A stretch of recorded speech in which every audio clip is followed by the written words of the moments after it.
Hello and welcome to Life After BP. I'm Samant Bhatia, and this series will look at how you can look after your mental health, and it's going to be the practical and emotional guide to life after leaving the company. Now, to help us on that goal, we have Mandy Rutter.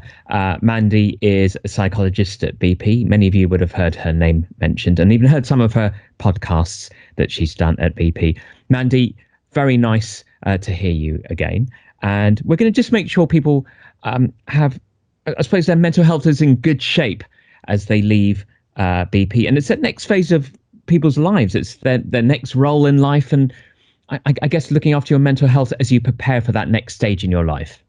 Great, absolutely. And we, in relation to our mental health, don't forget that mental health is all really about our emotions and how we manage our emotions.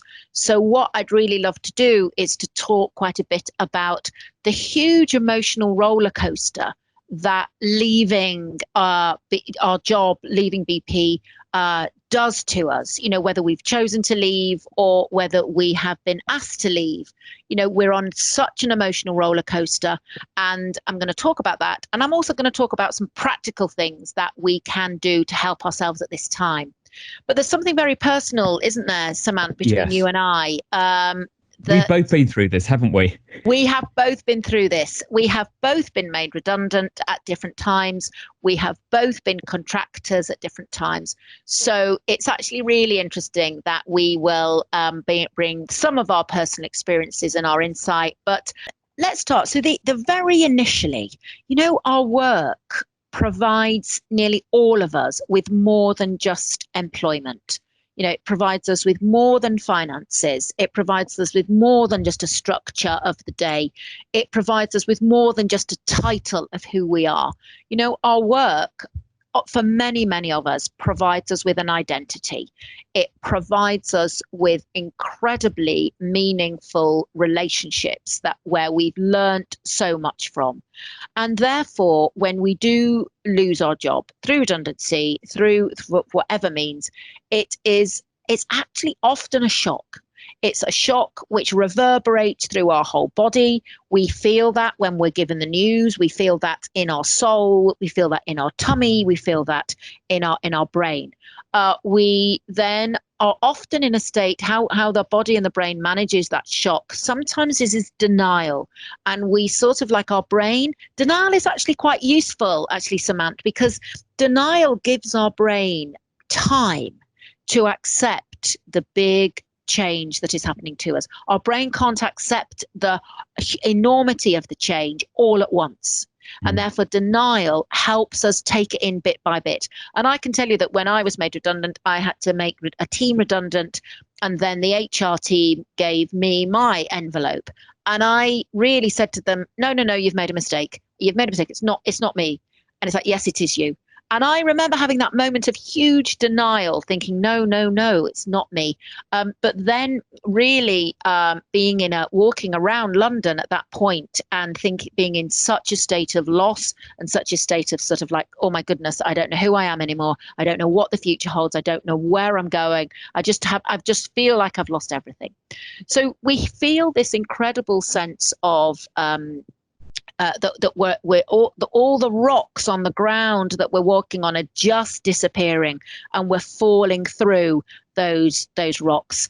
And those are rocks of things sort of like we're feeling like rejection, we're feeling that we're missing out, we're feeling that we're not as valued as people who are staying, we're feeling just sort of like such unfamiliarity. We're just in a world without work, which is so unfamiliar. Would that echo anything for you, Samant? Yes. Well, I remember when it happened to me, it was literally just before Christmas. And it was, even though half expected, it felt like, oh my gosh, what's happened here? And my wife said, look, I don't want the kids to know. Not until after Christmas. Let's keep it to Christmas. So I had to just walk out the house, find a library, and I found a library in central London where I could plonk myself and start thinking about the next stages in life. But I had to process it, but not in the house. I had to process it outside the house. And that was a big shock to the system. You're absolutely right. So yeah, it was interesting. So all these, like, like, as you say, these huge emotions, both you and I had, Mandy. But how do we deal with those? How can we cope, or how can we deal with them? What are the practical steps? So I really want to pick up your point about I love the fact that your wife said, don't tell the children till after Christmas. And so one of the really practical things that we want to do right from the beginning, and I'll pick this narrative up a little bit later on though, is to find a narrative that describes what's happened to us. So actually, when you people will say, how are you? What do you do? Da, da, and you do not really want to keep reliving the fact that you're in an experience of difficulty, of loss, of rejection. You don't want to keep doing that. Don't do that. Okay. So what I would say to people is that you work really hard at trying to find a narrative, like a one sentence that says, well, I'm looking for new opportunities. I'm looking for a new job. I've decided to leave. I'm deciding to do something different. And actually just find a narrative that both fits you and fits other people, so that you don't actually have to go into huge amounts of detail. That's just the first really practical thing that I really, really would urge people to do. But the second thing, which is so, so important, is about this routine.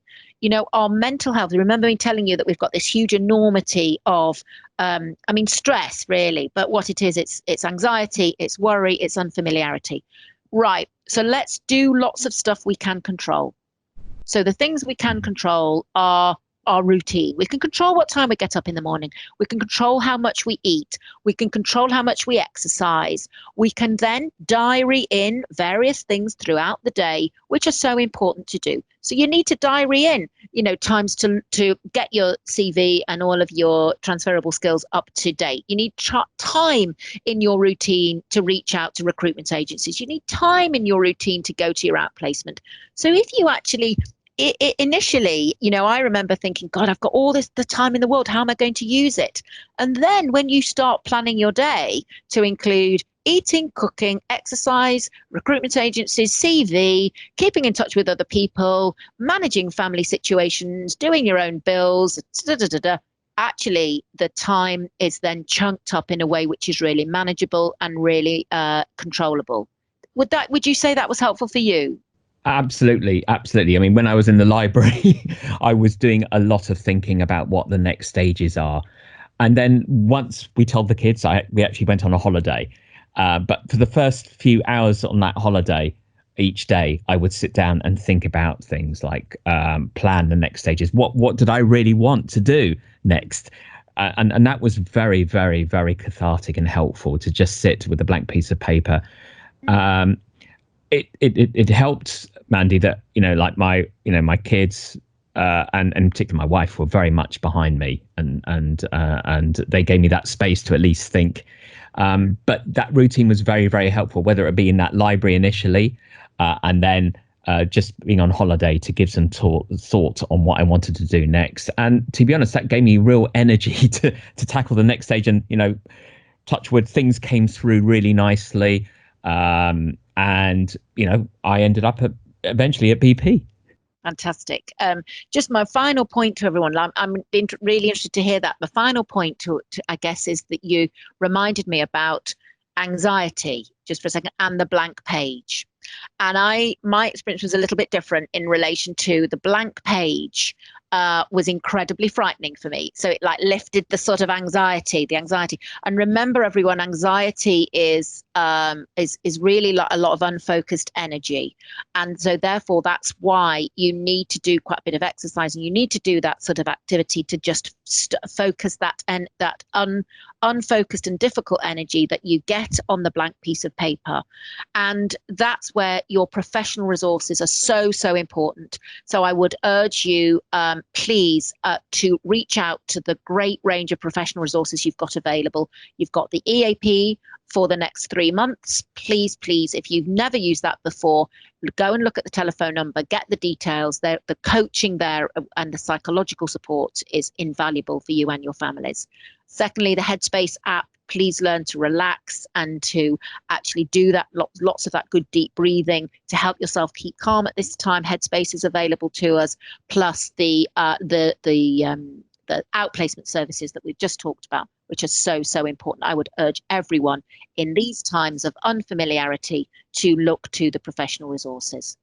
Thank you so much, Samantha. That's been great. Thanks, Mandy, and look forward to chatting in the next podcast.